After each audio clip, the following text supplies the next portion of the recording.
Hello guys, welcome back to my channel Brain Bash Hub and guys in this video we're going to talk about Unit 2 and Unit 2 का ये one shot होने वाला है and one shot में हम पढ़ेंगे file के बारे में।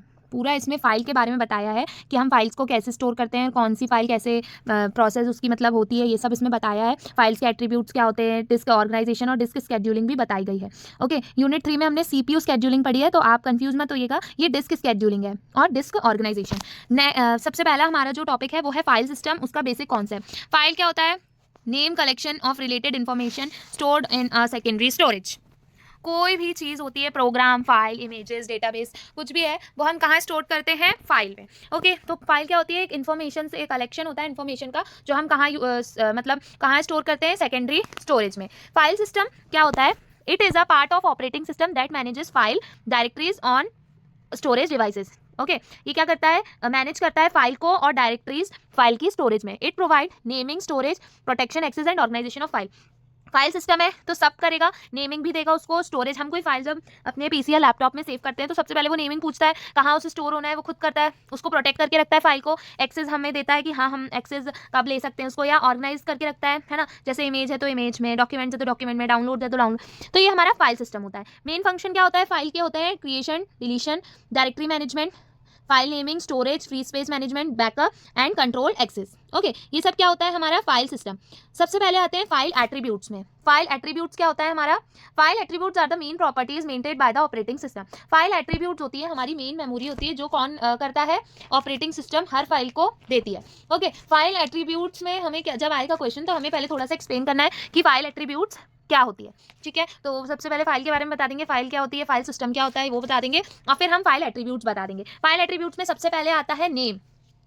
नेम का मतलब ह्यूमन रीडेबल फाइल नेम, मतलब कोई भी न्यूमेरिक हो सकता है, कोई सा भी अल्फाबेट हो सकता है, स्पेशल कैरेक्टर हो सकता है, अंडरस्कोर जैसे कि, और फाइल नेम कुछ भी हो सकता है, पैरामीटर नंबर्स भी हो सकते हैं। ओके, सो जिससे आप पहचान पाएँ वो आपका फाइल नेम होता है। और सबसे पहला जो फाइल नेम जो सबसे पहला होता है उसका वो होना चाहिए कैरेक्टर। जब हम लिखते हैं ना तो सबसे पहला हमारा क्या होना चाहिए? कैरेक्टर होना चाहिए जब हम सेव करते हैं।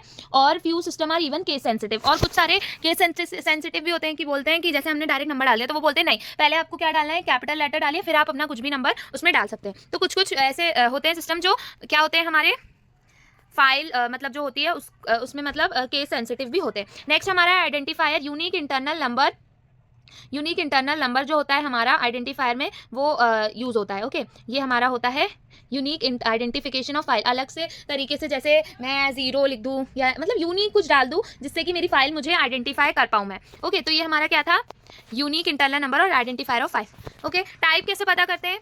Type format of file in जैसे कि टेक्स्ट है या एग्जीक्यूटेबल है, ये सब हम टाइप से पता करते हैं कि जैसे जैसे मेरे को फाइल स्टोर करनी है C++ की, तो मैं क्या लिखूंगी? फाइल .cpp, तो मुझे समझ आ जाएगा ना, इंडिकेट हो जाएगा टाइप है क्या कि वो C++ की फाइल है। मुझे फाइल जावा की करनी है तो फाइल .java, तो मुझे पता चल जाएगा कि फाइल किसकी है? जावा की है। तो ये हम इसमें टाइप भी बताना पड़ता है। लोकेशन, ओके, लोकेशन क्या बताता है? पाथ बताता है कि कहाँ फाइल मतलब लोकेट हो रही है। जैसे कि C.window all files ABC C++, ये मतलब प्लेस बताता है कि फाइल आपकी कौन सी हार्ड डिस्क में स्टोर है। ठीक है, साइज क्या बताता है? करंट साइज बताता है फाइल का कि वो बाइट में है कि क्लॉक में है, किस में। फिर प्रोटेक्शन क्या बताता है? प्रोटेक्शन हमारी फाइल को प्रोटेक्ट करके रखता है कि कौन उसको रीड कर सकता है और कौन उसमें चेंजेस कर सकता है और कौन उसको एग्जीक्यूट कर सकता है, ये कौन बताता है हमें?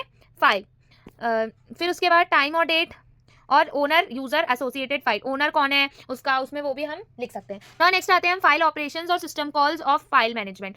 फाइल ऑपरेशंस पे आते हैं। फाइल ऑपरेशंस हम सबको पता है क्या होते हैं। फाइल ऑपरेशंस होते हैं कि जो हम परफॉर्म करते हैं operation, create, delete, open, read, right, close, seek, ये हमारे क्या होते हैं? सब फाइल के ऑपरेशंस होते हैं, है ना। तो फाइल ऑपरेशंस हम सबसे पहला होता है हमारा क्रिएट। क्रिएट क्या करते हैं?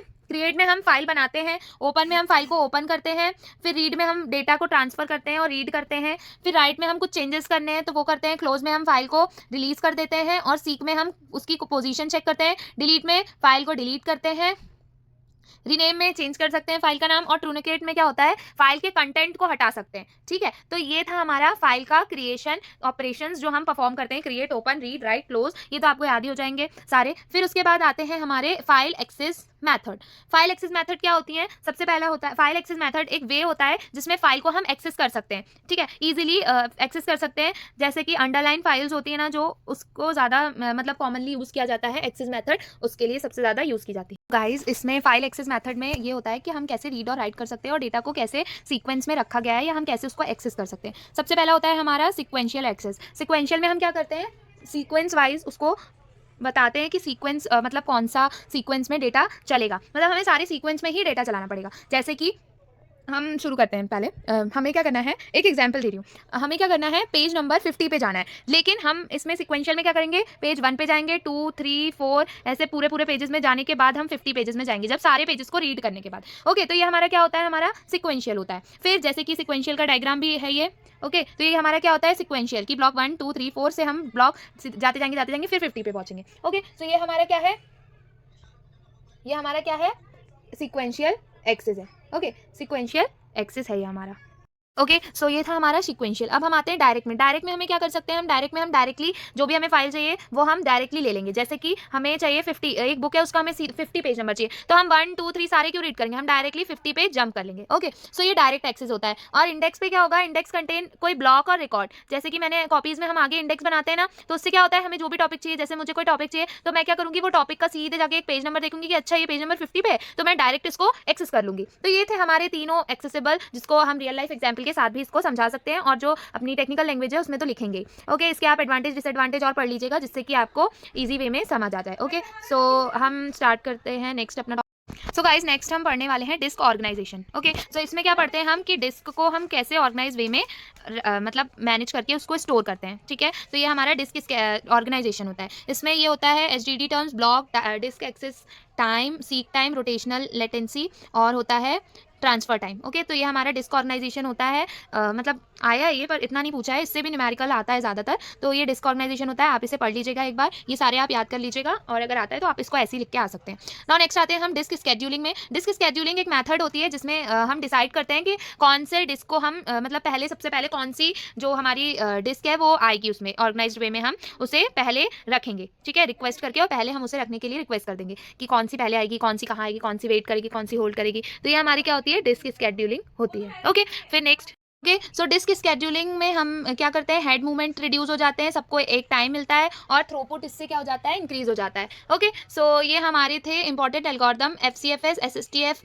और स्कैन, सी स्कैन, लुक और सी लुक। ये हमारे क्या थे, इंपॉर्टेंट एल्गोरिदम्स होते हैं, जिससे हम क्या करते हैं, सारी डिस्क को स्केड्यूल करके और अच्छे से स्टोर कर रहे होते हैं। ओके, सो ये सबसे पहले आता है फर्स्ट कम फर्स्ट सर्व, मतलब जो पहले आएगा उसको पहले हम मतलब जैसे कि टिकट वाला मैंने एग्जांपल दिया है आपको, वैसे ही जैसे जो पहले आएगा उसको पहले सर्व किया जाएगा। जैसे कि इफ़ रिक्वेस्ट आर 98, 183, 37 और 122, तो ये हम जैसे इन लोगों ने रिक्वेस्ट करी कि हमें टिकट चाहिए, तो हाँ, तो इनको ही सीक्वेंस वाइज मिलेगा, ये पहले 98 को, फिर 183, 37 और 122। ओके, सो ये हमारा क्या होता है, first come first serve. SSTF होता है शॉर्टेस्ट सीक टाइम फर्स्ट, तो जो रिक्वेस्ट सबसे क्लोजेस्ट होती है उसको हम शॉर्टेस्ट सीक टाइम की जो रिक्वेस्ट होती है उसको हम नेक्स्ट के लिए सिलेक्ट करते हैं। आप न्यूमेरिकल देखेंगे तो ज़्यादा अच्छे से समझ आएगा, मैं न्यूमेरिकल इसके जल्द ही पोस्ट कर दूंगी।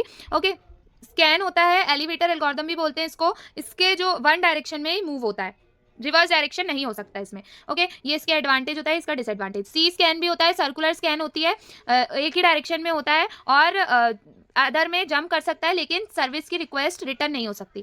ये इसके एडवांटेज होते हैं, डिसएडवांटेज। सी लुक और लुक क्या होता है, इसमें हेड मतलब सिमिलर होते हैं स्कैन और सी स्कैन की तरह, पर इसमें जो हेड होता है वो रिवर्स डायरेक्शन में पेंडिंग रिक्वेस्ट को सारे वेज में फिजिकल एंड में जब आप न्यूमेरिकल समझेंगे ना एग्जाम्पल, तब तक आपको बिल्कुल नहीं समझ आएगा, इसलिए न्यूमेरिकल पहले समझ लेंगे ना, तो आप इसको अच्छे से लिख भी पाएंगे और समझ भी पाएंगे। तो बस ये याद रखना कि लुक कैसा होता है, स्कैन की तरह, और सी लुक सी स्कैन की तरह होता है। ओके, सो यही था हमारा डिस्क स्केड्यूलिंग।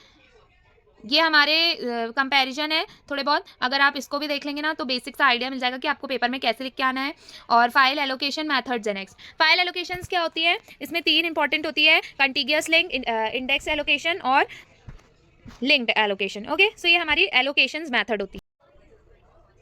फाइल एलोकेशन में हम डिस्क कैसे प्लेस होती है वो बताते हैं। तो 3 इसके इंपॉर्टेंट्स जो इंपॉर्टेंट मेथड्स हैं वो कॉन्टिग्यूस, लिंक्ड और इंडेक्स। कॉन्टिग्यूस क्या होती है कि एक के बाद एक जो फाइल्स हैं वो कैसे उस ब्लॉक में है वो बताता है हमें कॉन्टिग्यूस। ओके, जैसे कि 10, 11, 12, 13, 14 फाइल स्टोर है, तो एक के बाद एक कॉन्टिग्यूसली जो स्टोर होती है, जैसे एरे पढ़ा है हमने, कॉन्टिग्यूस मेमोरी एलोकेशन होता है उसमें, वैसे ही कि एक के बाद एक कैसे वो हर एड्रेस पे स्टोर करता है। नेक्स्ट